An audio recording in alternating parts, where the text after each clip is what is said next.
शीतला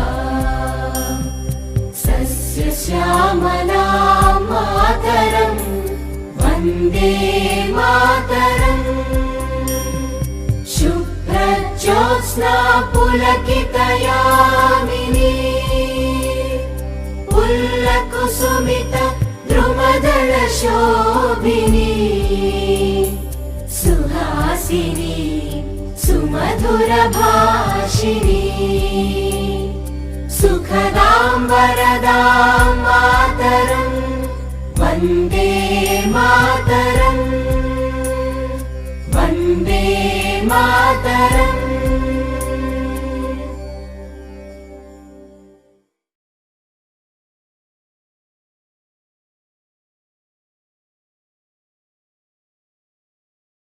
कि हम अपने देश की 75वीं वर्षगांठ मना रहे हैं अमृत महोत्सव के रूप में। हम अपने प्रोग्राम की शुरुआत करते हैं। तू भारत का गौरव है, तू जननी सेवारत है, सच कोई मुझसे पूछे तो तू ही तू भारत है। स्वतंत्रता सभी का अधिकार, सभी के लिए सबसे आवश्यक है। जब भी स्वतंत्रता की बात करते हैं तो हमारे जहन में उन सारे स्वतंत्रता संग्राम सेनानियों के बलिदान उजागर हो जाता है जिन्होंने आज़ादी के लिए अपना संपूर्ण जीवन समर्पित कर दिया, या जानते हुए कि इसमें इनकी जान भी जा सकती है।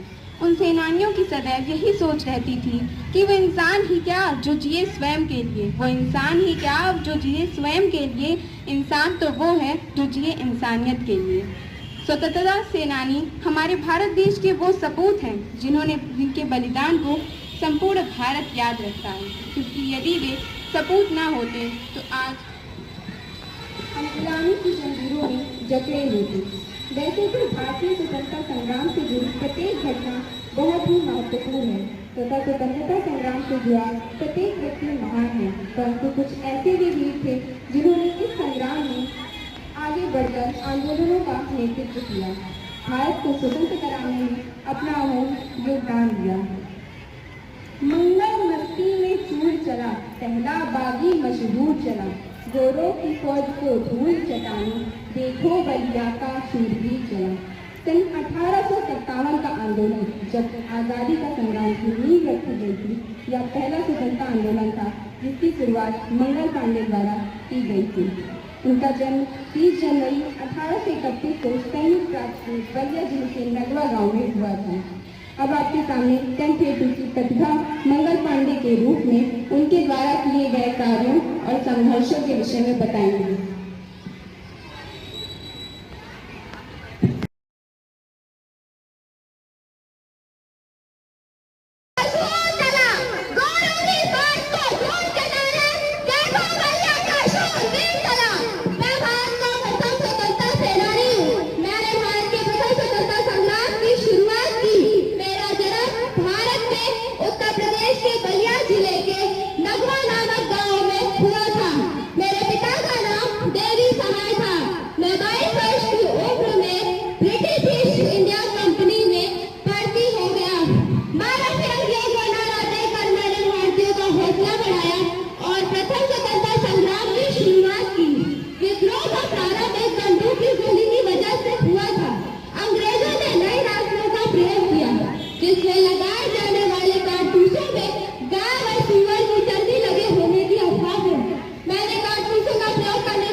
बोलो।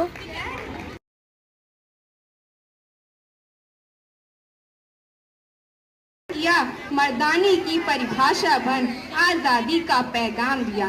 जब भी कभी महिला सशक्तिकरण की बात होती है तो रानी लक्ष्मीबाई की चर्चा जरूर होती है। इन्होंने ब्रिटिश कानून को पालन करने से इनकार कर दिया था तथा ब्रिटिश सेना से लोहा लेते हुए 22 साल की उम्र में सन 1858 को ग्वालियर में शहीद हो गई। अब आपके सामने 11वीं बी की वर्षा मौर्य रानी लक्ष्मीबाई के रूप में अपने किए गए कार्यों तथा संघर्षों के विषय में बताएंगे।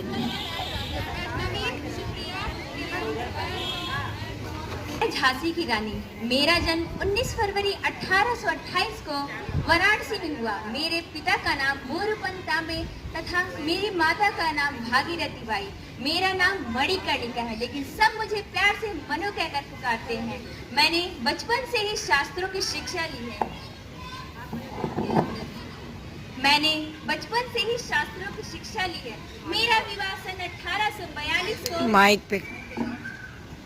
मेरा विवाह सन 1842 को झांसी के राजा गंगाधर राम नेवालकर के साथ हुआ था। तब मैं झांसी की रानी बन गई और अब ये फिरंगी मुझसे मेरी झांसी को हड़पना चाहते हैं। मैं इस धरती माँ की बेटी हूँ और कोई भी फिरंगी इस धरती को हाथ ही नहीं लगा सकता है। मेरे होते हुए कोई भी फिरंगी धरती को हाथ ही नहीं लगा सकता है। लक्ष्मीबाई, प्रतिज्ञा लेती हूँ, जब तक मेरे शरीर में रक्त है मैं अपनी पूर्ण निष्ठा से झांसी की सेवा करूंगी। मैं वो मशाल बनूंगी जो हर भारतीयों के अंदर आजादी की भूख बनकर दहकेगी। झांसी आप भी चाहते हैं और मैं भी। फर्क सिर्फ इतना है कि आपको राज करना है और मुझे अपनों की सेवा करनी है। मैं वो मशाल बनूंगी जो हर भारतीयों के अंदर आजादी की भूख बनकर दहकेगी। हम लड़ेंगे ताकि आने वाली पीढ़ियां आजादी का उत्सव मना सके।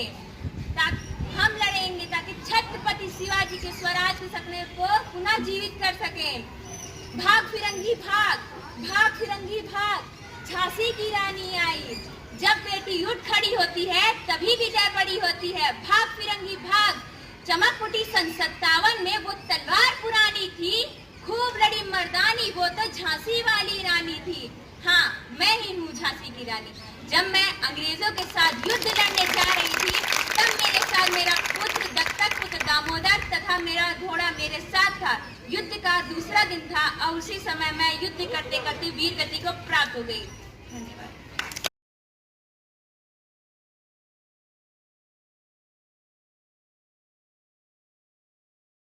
भारत की एक अगण्य स्वतंत्रता सेनानी थी। हवत की बेगम थी और प्रसिद्ध लखनऊ के नवाब वाजिद अली शाह की पत्नी थी। बेगम हजरत महल को मुख्य तौर पर आज़ादी के पहले आंदोलन में अपनी भूमिका तथा समर्थन के लिए जाना जाता है। अब आपके सामने 8th बी की आज़मी बानो बेगम हजरत महल के रूप में अपना परिचय देंगी तथा किए गए कार्यों एवं संघर्षों के विषय में बताएंगे। आदाब। मैं बेगम हजरत महल। मेरा जन्म 1820 ईस्वी में फैजाबाद जिले में है।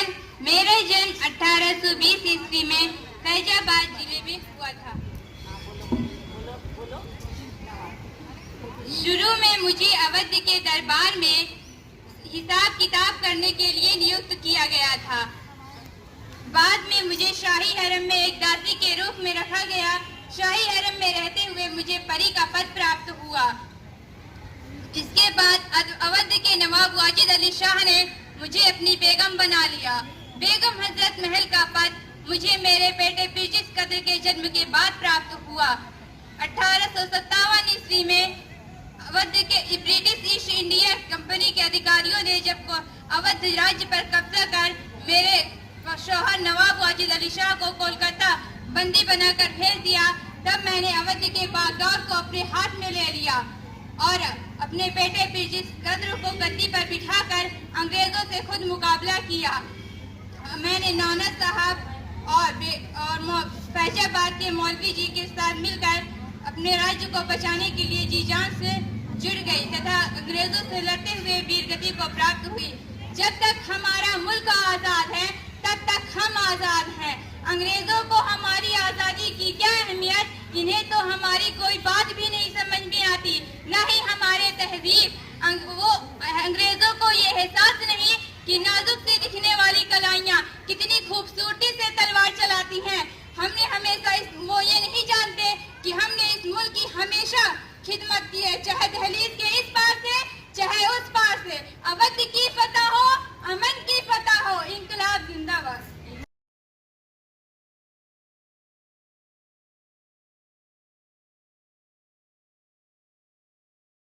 थी किनारे पे देशभक्तों की खून की वो धारा याद रखती है। स्वराज मेरा जन्म सिद्ध अधिकार है की गर्जना करने वाले बाल गंगाधर तिलक की ब्रिटिश राज के दौरान स्वराज की सबसे पहले और मजबूत अधिवक्ताओं में से एक थे तथा भारतीय अंतकरण में एक प्रबल आमूल परिवर्तनवादी थे।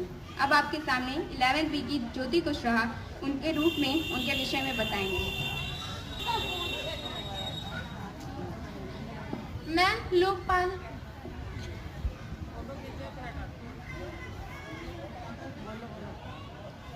लोकमान्य बाल गंगाधर तिलक। मेरा जन्म 23 जुलाई 1856 ईस्वी में महाराष्ट्र के रत्नागिरी में हुआ था। मेरे बचपन का नाम केशव बाल गंगाधर तिलक था और मैंने अपनी प्रारंभिक शिक्षा मराठी में ही प्राप्त की। मैं पूना में अंग्रेजी शिक्षा प्राप्त करने के लिए चला गया। मैंने डेक्कन कॉलेज से अपनी स्नातक की पढ़ाई पूरी की। उसके पश्चात मैं शिक्षण संस्थान के संस्थापक के रूप में कार्यरत हो गया। सन 1880 में मैंने अपने सार्वजनिक जीवन का आरंभ एक शिक्षण संस्थान के संस्थापक के रूप में शुरू किया। 1885 ईस्वी में कांग्रेस की स्थापना के पश्चात सर्वप्रथम स्वराज की मांग मैंने ही प्रस्तुत की। गणेश महोत्सव का मैंने आयोजन केवल देश के लोगों को एक जगह एकत्रित करके उनमें राष्ट्र भाव का संचार करने के लिए किया। स्वराज हमारा जन्म सिद्ध अधिकार है और हम इसे लेकर रहेंगे। कोई भी अंग्रेजी ताकत हमें परास्त नहीं कर सकती। हमें कमजोर नहीं बल्कि शक्तिशाली बनना है। हमें यह विश्वास रखना होगा, ईश्वर हमारे और आपके साथ है। धर्म और व्यवहारिक जीवन अलग नहीं है। संन्यास लेना जीवन का परित्याग करना नहीं है। हमें अपने ही लिए काम करने के बजाय देश के लोगों को मिलजुल कर काम करने में अधिक विश्वास रखना चाहिए। हमें सामूहिक रूप से एक दूसरे का सहयोग करना चाहिए और स्वतंत्रता हमारे लिए अधिक महत्वपूर्ण है। सामाजिक सुधारों से अधिक महत्वपूर्ण हमारे लिए स्वतंत्रता है। प्रगति स्वतंत्रता में निहित है। बिना स्वशासन के ना तो औद्योगिक विकास संभव है, ना ही देश की शैक्षिक व्यवस्थाओं की कोई उपयोगिता है। हमें स्वतंत्र होना अधिक आवश्यक है। बतौर संपादक मैंने खुदीराम बोस जैसे युवा क्रांतिकारियों का खुलकर समर्थन किया। उसके पश्चात मैं कांग्रेस के गरम दल का प्रतिनिधित्व करने लगा। गांधी जी ने मुझे भारतीय राष्ट्रवाद का जनक भी कहा है और मुझे हिंदू राष्ट्रवाद का पिता भी कहा जाता है। लोगों ने मुझे लोकमान्य की उपाधि दी है। धन्यवाद।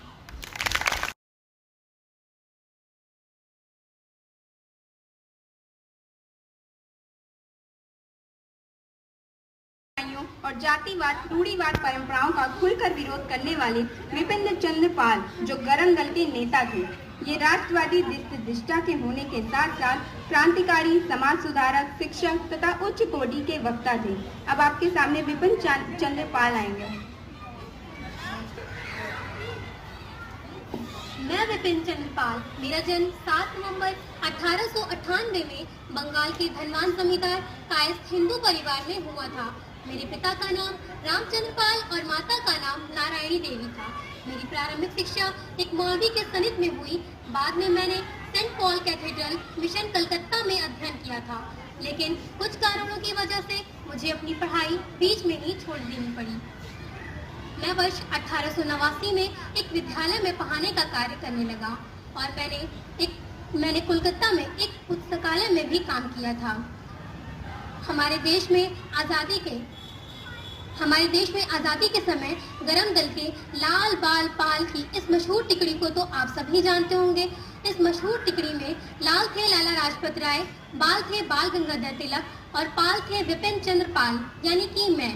इस महान टिकड़ी ने अंग्रेजों को नाको चने चबवा दिए थे और मैं निर्दिष्टा नेता होने के साथ साथ समाज सुधारक, शिक्षक, निर्भीक पत्रकार और कुशल वक्ता और उच्च कोटि का लेखक कुशल वक्ता माना जाता हूँ। मैंने अपना संपूर्ण जीवन माँ भारती की सेवा में समर्पित कर दिया और मैंने अंग्रेजी हुकूमत की चूल्हे हिला देने का कार्य किया था। धन्यवाद।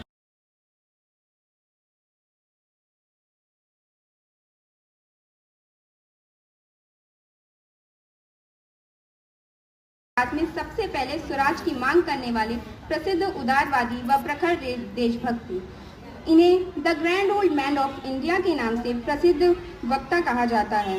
जब शब्द एक काम से चल जाए तो दो शब्दों का प्रयोग नहीं करना चाहिए, यह कहने वाले दादा भाई नौरोजी अब आपके सामने आएंगे। दादा भाई नौरोजी। मेरा जन्म 4 सितंबर 1825 ईस्वी में मुंबई के एक पारसी परिवार में हुआ था। मेरे पिता का नाम नाराजी पालजी डोरजी तथा मेरी माता का नाम मानेक बाई था। मेरी माता खुद अशिक्षित होते हुए भी मुझे गुणवत्तापूर्ण शिक्षा देना चाहती थी। मेरी शिक्षा मुंबई के एला फिस्टन कॉलेज में पूर्ण हुई। शिक्षा ग्रहण करने के पश्चात मुझे उसी कॉलेज में गणित के शिक्षक के रूप में नियुक्त किया गया। एला फिस्टन कॉलेज एक अंग्रेजी कॉलेज था, जहाँ पर एक भारतीय का अध्यापक होना बहुत गौरव की बात थी। मैंने वहाँ 6 वर्ष तक कार्य किया। मैं और नाना शंकर शेठ ने मिलकर बम्बई में बॉम्बे एसोसिएशन की स्थापना की। मैंने 1867 में ईस्ट इंडिया एसोसिएशन की स्थापना की, जो भारतीय राष्ट्र कांग्रेस की एक मुख्य संस्था है, जिसका प्रमुख उद्देश्य ब्रिटिशों के सामने भारतीयों की ताकत को रखना है। मैं कांग्रेस के उदारवादी आंदोलन का पक्षधर था। मेरा विचार था सरकार को पशु बल पर नहीं बल्कि नैतिक बल पर आधारित